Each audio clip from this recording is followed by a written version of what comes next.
Opa! Salve!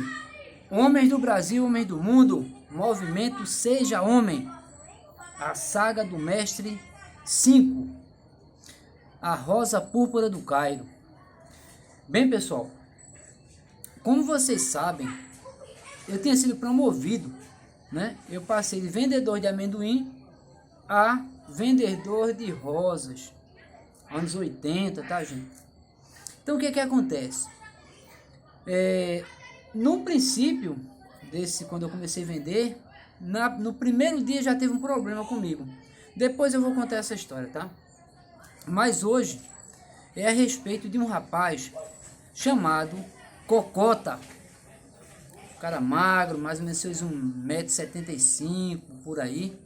E ele pegava carro, ele era franelinha, ali no Las Vegas. Pessoal que mais antigo aí sabe, um bar chamado Las Vegas, próximo ao Samburá. Hotel, no caso, restaurante Samburá, né? Então vejam só. Esse cara, ele tinha uma mania de toda, assim, sábado, mais ou menos, ele pegava algumas rosas, não só minha, como de outros meninos também. Eu não sei para que ele dava tanta rosa. E aí, o que acontece? Nesse início, eu era tava quase me graduando em faixa amarela, né? Faltava um mês com o meu exame, já tinha perdido um e estava próximo de fazer exame. Sabia algumas técnicas de Kibondonjá, que é a técnica de defesa e ataque. E aí, estava bem mais confiante, né?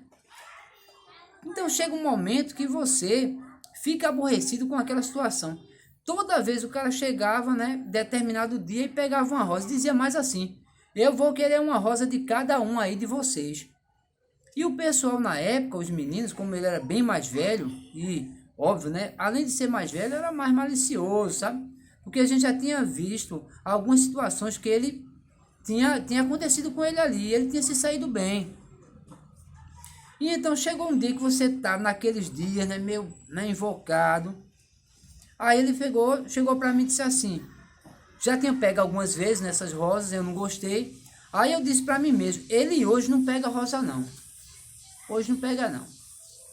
E aí ele veio e disse assim: olha, galego, vou querer uma rosa. Tu vai ver hoje. Aí eu disse: minha? Hoje tem rosa não, meu amigo. Rosa tá cara. Principalmente nessas épocas de inverno, perto do Dia das Mães, a rosa era muito cara mesmo. E tinha poucas rosas, era muito difícil a gente pegar rosa lá em Chico. Era Chico e Inácio, os vendedores de rosa, que a gente pegava lá. E aí ele chegou, final da noite, meteu a mão, que não era bem no final da noite, umas 2 horas da manhã, meteu a mão na minha rosa e tomou. Quando tomou, eu olhei para ele assim, entendeu? Olhei para ele, fixei e fiz um gesto assim para ele. Ele não sabia, né? Porque ninguém tinha tido uma reação daquela. E deu um tigô. Um tigô é aquele chute, né? Que a perna sobe e foi na testa dele. Não foi em outro lugar, foi na testa. Ele rapidamente, ele botou a mão na cabeça assim, entendeu? E deu um chute muito forte nas partes baixas, onde eu usei uma defesa cruzando com os braços, que a gente chama de Oticoro Aremaki. Foi o que na hora foi simultâneo, na hora deu para fazer aquilo ali. Só que como meus braços eram fininhos, né, eu tinha pouca ainda, adolescente ainda, o chute foi com muita pressão e atingiu, eu defendi, mas chegou a atingir ainda uma parte do meu testículo, né? Doeu, mas doeu. Eu fiquei olhando para ele assim, certo? A lágrima descendo, certo? Ele falando um monte de asneira lá, entendeu dele? O pessoal que não gostou, porque o tamanho dele pro meu, né, era desproporcional. As pessoas olharam assim de lado, começaram alguma coisa, começaram assim, o pessoal se levante, chegar, olhar, falar alguma coisa. Ele viu que a coisa não tava boa, certo, para ele. E aí ele começou a se sair, menino. Doeu, viu, gente? Doeu. Mas doeu. Quem treina sabe, quando a gente leva um chute na parte baixa, dói pra caramba, velho. Mas aí na hora eu sustentei assim, entendeu? Porque era uma junção de raiva com dor, entendeu? Mas de certa forma, com dever cumprido. Fui diretamente lá no banheiro, entendeu? Com vontade de urinar naquele momento. Fiz a minha necessidade fisiológica.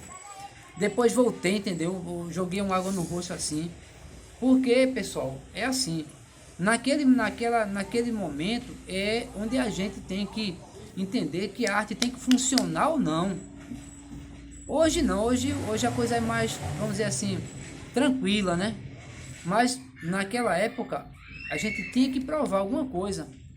Tinha que ter determinação. Não tem, que ninguém está morto. Tem que ter determinação. Mas naquela época a gente fazia isso, a gente treinava para, na hora do vamos ver, a reação ser certa, objetiva. Mas infelizmente eu não tinha, ou felizmente eu não tinha tanta experiência, né?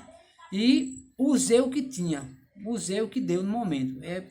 Fração de segundo, o que me veio foi aquele chute. Por quê? Porque ele era um cara um pouco mais alto que eu, e eu não tinha tanta flexibilidade, mas eu tinha muita potência nas pernas. Então, o momento foi o chute que deu para dar, para chutar. Eu sei que a partir daquele dia, meu, nunca mais ele pegou rosa do mestre. Nunca mais. Depois de um tempo, a gente foi se chegando, entendeu? Meio desconfiado, porque o cara era malandro. Já hoje em dia eu vejo ele. Hoje em dia ele é um evangélico, tá? Então eu encontro com ele aqui em Ouro Preto, aqui em Olinda, Pernambuco. E aí, assim, né? O que passou, passou. Mas mesmo naquela época, depois a gente começou a conversar, depois de muito tempo, né? Mas assim, olho no padre, olho na missa. Porque, lembrem-se, pessoal, eram outros tempos, né? Mas assim.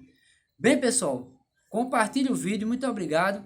E dá um like. E esse vídeo eu dedico ao professor Bira, que infelizmente faleceu essa semana.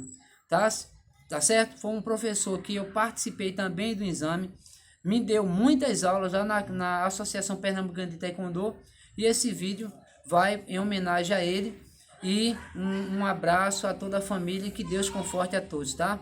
Que o professor Ubiraci.